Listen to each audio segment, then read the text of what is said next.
Hello friends, कैसे हैं आप सभी। कहते हैं अगर शरीर ठीक है तो संसार ठीक है। और संसार में खुशी से रहने के लिए आपका ज़रूरी है स्वस्थ रहना। अगर आपकी बॉडी फिट है तो आप हर तरीके से खुश रह सकते हैं। तो इसीलिए स्वस्थ रहना बहुत ज़रूरी है। फ्रॉम टुडे ऑनवर्ड्स हम बात करेंगे भारतीय आयुर्वेद से जुड़ी काफ़ी सारी बीमारियों के बारे में, अलग-अलग टॉपिक्स के बारे में, जिसमें हमारे विशेषज्ञ होंगे पिछली 4 पीढ़ी से आयुर्वेद उपचार में लगे आर्य के वर्तमान आयुर्वेद आचार्य डॉक्टर अनुभव शुक्ला जी। कैसे हैं आप? मैं बढ़िया हूँ। नमस्कार, मैं डॉक्टर अनुभव शुक्ला। मैं आयुर्वेदाचार्य हूँ, जिसका मतलब है आज की डाइट में bachelor of Ayurvedic medicine and surgery, यानी कि बीएमएस डॉक्टर ही आयुर्वेदाचार्य होता है। मैं Rajiv Gandhi university health science Bangalore से पास आउट हूँ 2004 में। 16-17 वर्ष का मुझे अनुभव हो चुका है।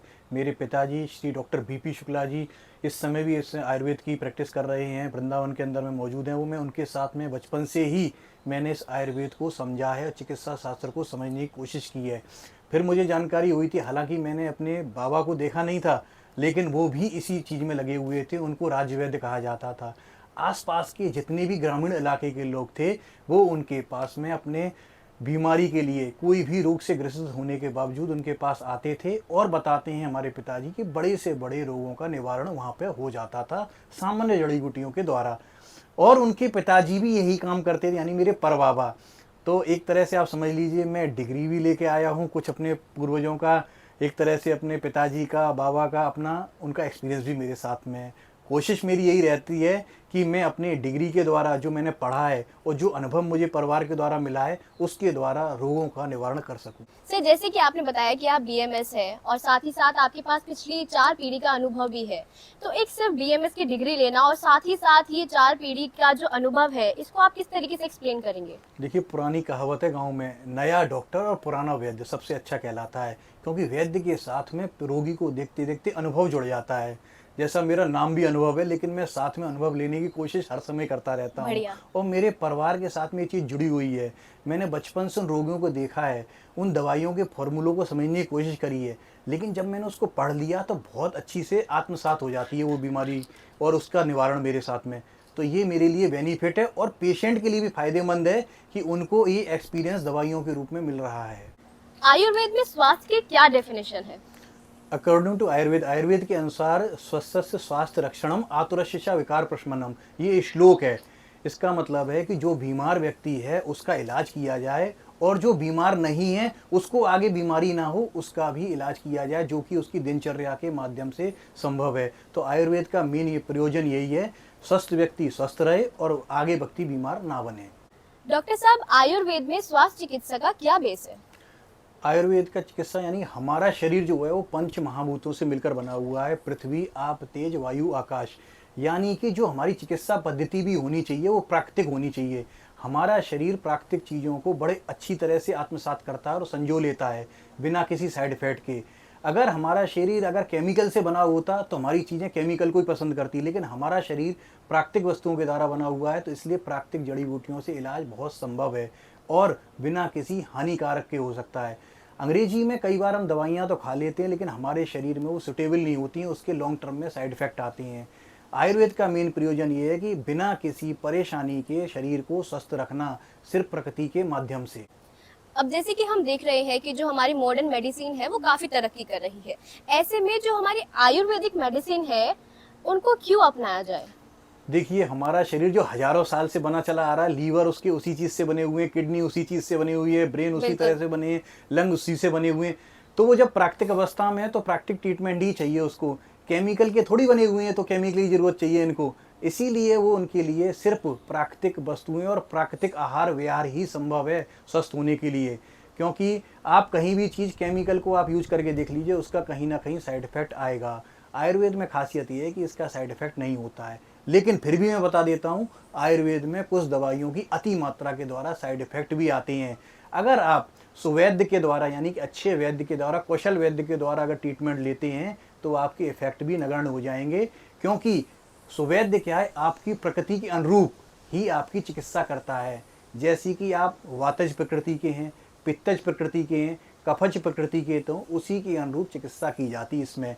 एक दवाई सभी लोगों के लिए नहीं होती है आयुर्वेद में भी। तो मेरा मानना ये है कि हमें पेशेंट को स्वस्थ बनाना। जैसे सर मॉडर्न मेडिसिन है वो काफी तरक्की कर रहा है, तो ऐसे में जो हमारी आयुर्वेदिक मेडिसिन है, क्या वो उसको मात दे पाएगी या फिर दोनों साथ में तरक्की करेंगे? क्या कहना चाहेंगे आप इस पे? देखिए, मेरा मानना तो ये है, जिस प्रकार से शरीर में स्वास्थ्य का जागरण हो, यानी कि स्वास्थ्य मिले शरीर को, वो चीज़ यूज करनी चाहिए।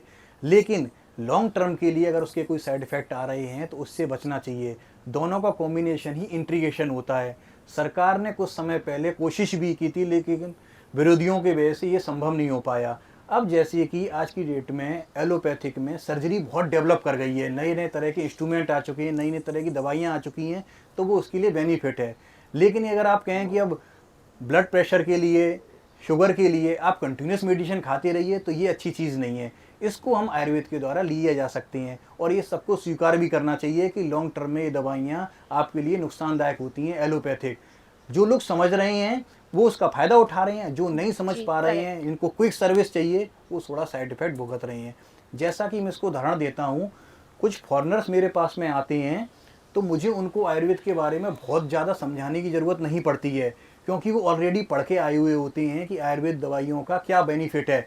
लेकिन मुझे इंडियन लोगों को बहुत समझाना पड़ता है कि हमारी चिकित्सा है, आप इसको लीजिए और इससे बिना किसी साइड इफ़ेक्ट के आप स्वस्थ हो सकते हैं। तो आप समझ लीजिए, जब मॉडर्न इसको वेस्टर्न अपना रहे हैं, तो हमें क्यों नहीं अपनानी चाहिए अपनी चीज़ को। हम इंटीग्रेशन बोलते हैं इसको, यानी कि एलोपैथिक आयुर्वेदिक जो भी होलिस्टिक ट्रीटमेंट है, उस दोनों का कॉम्बिनेशन। जैसा कि आपने अभी कुछ दिन पहले सुना होगा, एम्स के अंदर भी कुछ जो कार्डियक डिजीज़ के पेशेंट थे, उनको गायत्री मंत्र सुनाया गया, उससे उनकी हीलिंग अच्छी खासी बढ़ी है। दूसरा, अब इस समय एक आयुर्वेद का डिपार्टमेंट एम्स में बनाने के लिए तैयारी चल रही है। सरकार भी समझ रही है कि आयुर्वेद को साथ लेके चलेंगे तो दुनिया के विश्व पटल पर हमारा भी नाम होगा। जिस तरह से चाइना में देख लीजिए, उनकी लाइन ऑफ ट्रीटमेंट जो सबसे पहले है वो चाइनीज़ थेरेपी है, यानी कि चाइनीज़ मेडिसिन है। हमारे में थोड़ा उल्टा चल रहा है अभी इस समय, पहले नंबर पे एलोपैथिक है, दूसरे नंबर पे ऑल्टरनेटिव मेडिसिन में आयुर्वेद को माना जाता है। जिस दिन ये पहले नंबर पे आ जाएगा, हमारे यहाँ रोगों का विनाश हो जाएगा बिल्कुल एकदम। जैसे डॉक्टर साहब ऑलरेडी काफी सारे आयुर्वेद सेंटर काम कर रहे हैं, ऐसे में राधिका आयुर्वेद सेंटर की क्या आवश्यकता है? मतलब कहूँ तो how Radhika Ayurveda centre is different from others? बहुत ही गुड क्वेश्चन है इनका। जैसे आयुर्वेद सेंटर पनप तो रहे हैं बहुत जगह जगह, लेकिन एक जो आयुर्वेद है वो बहुत बड़े प्रारूप में होता है। प्राकृतिक वातावरण में होना चाहिए, प्राकृतिक उसको खाद्य पदार्थ मिलने चाहिए, और इवन प्राकृतिक जड़ी बूटियाँ और सब्जियाँ फल जो हम खा रहे हैं वो भी इसी एटमॉस्फेयर में होने चाहिए, बिना किसी साइड इफेक्ट के। अच्छा, हम दवाइयाँ लिख के तो आयुर्वेद में दे देते हैं, हमारा काम सिर्फ 15-20 मिनट पेशेंट का कंसल्टेशन है, लेकिन बाकी वो 23 घंटे 23.5 घंटे क्या कर रहा है वो हमारे अंडर में नहीं है। अगर किसी तरह के रोगी ऐसे होते हैं जिनकी दिनचर्या गड़बड़ होने की वजह से ही बीमारी हो रही है, तो उनको इस स्थान पर रुकने का एक बहुत बड़ा सुअवसर है, जिसमें हम उस पेशेंट की प्रकृति के अनुरूप उनकी दिनचर्या को सेट करते हैं, जिसमें कि 5 दिन, 7 दिन, 14 दिन, 21 दिन, डिपेंड ऑन डिजीज़ और डिपेंड ऑन बॉडी की कंडीशन, उसको ट्रीटमेंट देते हैं, उनकी दिनचर्या तैयार करते हैं, और जब वो 5-7 दिन हमारे पास रह जाता है पेशेंट, उसको एक आदत भी बन जाती है जो उसकी घर में नहीं बन पाती है। इसीलिए राधिका आयुर्वेद सेंटर की स्थापना की गई है। और ऐसा हम अपने पीछे देख भी सकते हैं, कितना सुंदर नज़ारा है। जी जी। अच्छा डॉक्टर की आपके राधिका आयुर्वेद में किन किन बीमारियों का क्या क्या ट्रीटमेंट अवेलेबल है? देखो, आयुर्वेद तो ऐसा है जिसमें कि बीमारियों के नाम आप अलग अलग दे सकते हैं, लेकिन इनका मेन जो इलाज होता है वो प्रकृति के द्वारा, और डिजीज़ जो होती है वो भी गिनी चुनी है इसके अंदर में, लेकिन उसकी वैरायटियाँ अलग अलग नाम से दे सकते हैं। जैसे वात पित्त कफ के हिसाब से बीमारियां बताई गई हैं, हम उनको उन्हीं में से ढूंढते हैं, ना कि आप डायग्नोस अलग कर दीजिए, उसका फिर ट्रीटमेंट अलग कर दीजिए, हर डिजीज़ के लिए अलग बीमारियां कर दीजिए। प्रकृति के अनुरूप उसका ट्रीटमेंट किया जाता है। इसमें आहार विहार, योग, प्राणायाम, नेचुरोपैथी सभी चीज़ शामिल हैं।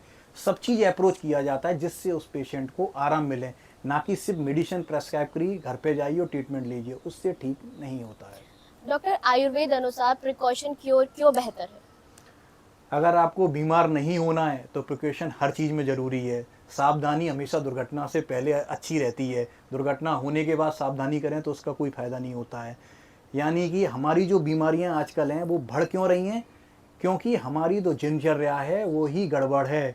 कहीं भी अपने आसपास में सब वस्तुएं दूषित हैं, यानी कि कंटेमिनेटेड हैं। पानी आपको शुद्ध मिल नहीं रहा है, हवा आपको शुद्ध मिल नहीं रही है, आहार आपको शुद्ध नहीं मिल रहा है। बीमार नहीं तो आज नहीं तो कल आप होंगे होंगे।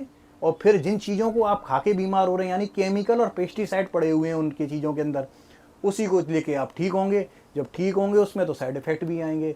तो आयुर्वेद का प्रयोजन ये है कि आपके शरीर का एक तो अच्छी तरह से इलाज किया जाए बिना किसी साइड इफ़ेक्ट के, बिना किसी हानि के। तो एट द एंड मैं आखिरी सवाल आपसे पूछूंगी कि राधिका आयुर्वेद में ट्रीटमेंट के लिए क्या करना होगा? इसमें आपको हमारी वेबसाइट भी है, आप उस पर जा सकते हैं, पूरा डिटेल मिलेगा उसके अंदर में। और नीचे आप चाहेंगे तो एक नंबर हम डाल देंगे, आप उस नंबर पर कॉल कर सकते हैं, अपना अपॉइंटमेंट ले सकते हैं। और आपको अगर कंसल्टेशन भी चाहिए ऑनलाइन तो आपको वो भी मिल जाएगी, यहाँ क्या होता है और मेरे से रिलेटेड कोई डिजीज़ का ट्रीटमेंट है तो वो डिटेल सब आपको मिल जाएगी इसके बारे में। बड़ा ईजी है वे हमारा, आप व्हाट्सएप पे भी भेजेंगे तो उस पर आपको उसका सब डिटेल मिल जाएगा। बहुत ही खूबसूरत डॉक्टर, आपने बहुत ही अच्छी जानकारी दी है। तो ये हमारे साथ हैं आयुर्वेदाचार्य डॉक्टर अनुभव शुक्ला जी, जिन्होंने हमें बहुत सारी बातें बताई हैं और बहुत ही अच्छा लगा इनसे बात कर करके। लेकिन हम आपसे आगे भी मिलेंगे, आगे भी डॉक्टर से बहुत सारी बातें होंगी, अलग अलग बीमारियों के बारे में बातें होंगी, जैसे कि आपका थायराइड हो गया, आपका शुगर होगा, पीसीओडी हो गया। ऐसी बहुत सारी बीमारियां हैं जिनके बारे में हम डॉक्टर से बात करेंगे और उनके ट्रीटमेंट के बारे में जानेंगे, लेकिन अगली वीडियो में। अभी के लिए नमस्कार।